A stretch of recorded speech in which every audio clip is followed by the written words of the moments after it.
పిల్లలకి స్కూల్ పాఠశాలైతే పేరెంట్స్‌కి స్కూల్ పేరెంట్స్‌శాల.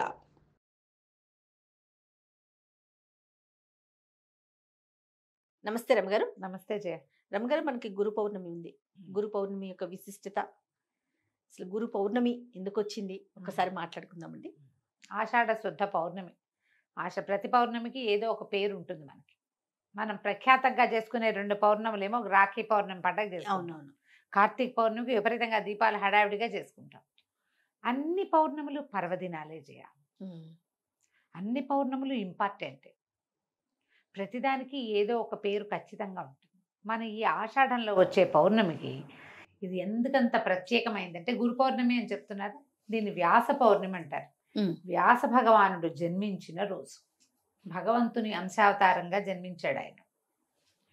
ఈ విభాగం చేశాడు వేదాన్ని. అందుకని ఆయనకి కృష్ణద్వైపాయనుడు ఆయన అసలు పేరు. అదైతే వేదవ్యాసుడుగా ఆయన ఆ పేరు వచ్చింది. ఓకే. ఈ ఏకీకృతంగా ఒక మూల పదార్థం లాగా ఉన్న వేదాన్ని 4 భాగాలుగా విభజించాడు. మన మానవులకు అందించడానికే. దేవతలు ఒకే భాగంగా ఉన్నా వాళ్ళు చదివేసుకుంటారు. మన కోసం మానవుల కోసమే చేశాడు. ఆ తర్వాత కాలంలో ఆయన ఏం చేశాడు?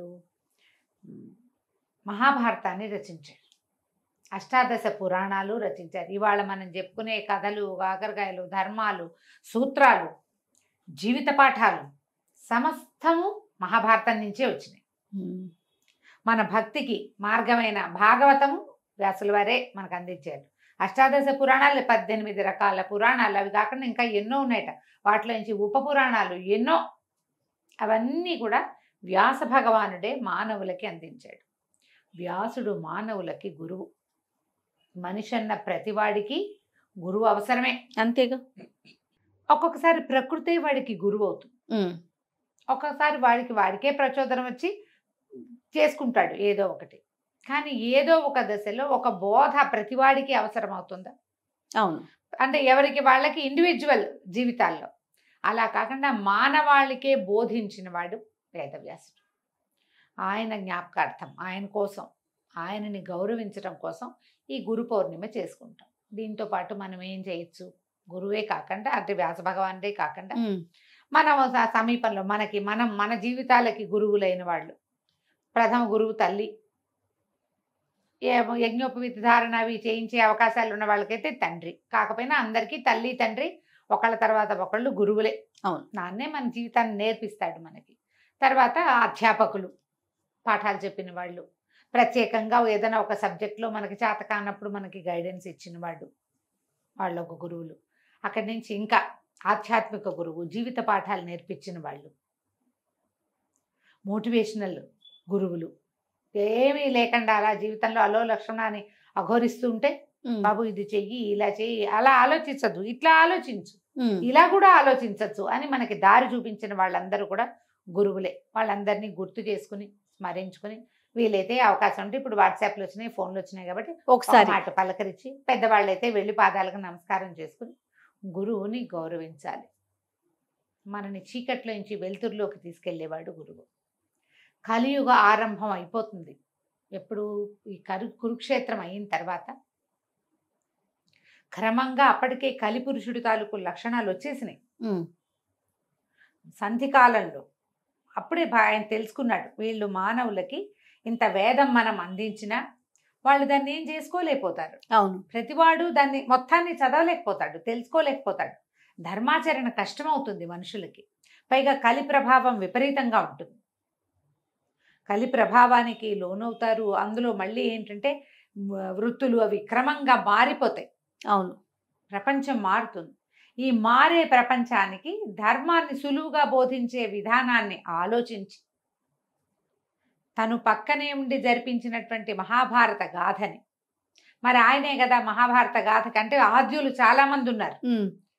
శంతనుడు, ఆయన కుమారులు, ఆయన వాళ్ళ తాతలు ముత్తాతలు, దుష్యంతుని కుమారుడైన భరతుడు, ఆయనే కదా దీనికి మూల కారణం, భరతవంశం.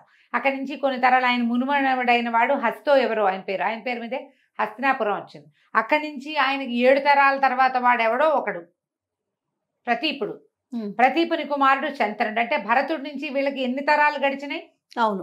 ఇన్ని తరాల తర్వాత ఈ యుగాంతానికి ముందు ఒక మహాభారత యుద్ధం అత్యంత పెద్దదైన యుద్ధానికి సాక్షిభూతుడుగా నిలబడి ఉన్నాడు ఆయన.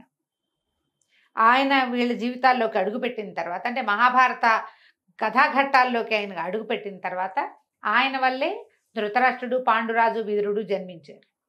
అక్కడి నుంచి ఆయన ప్రతి విషయము దగ్గరుండి చూశాడు.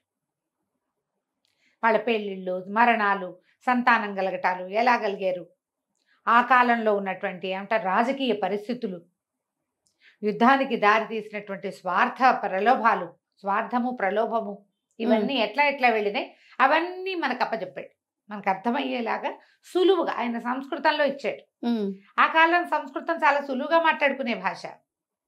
క్రమంగా ఏమైంది మనకి ప్రతి భాషలోనూ కవులు వచ్చారు. సంస్కృతం క్షుణ్ణంగా చదువుకుని ఆయన అందజేసిన మహాభారతాన్ని సులువుగా మన భాషలోకి అనువదించారు. సంస్కృతం చదివి కూడా మామూలు భాషలో, పామర భాషలో ఎంతమందికో అప్పచెప్పినటువంటి ఆ పౌరాణికులు ఎంతమంది. అవును.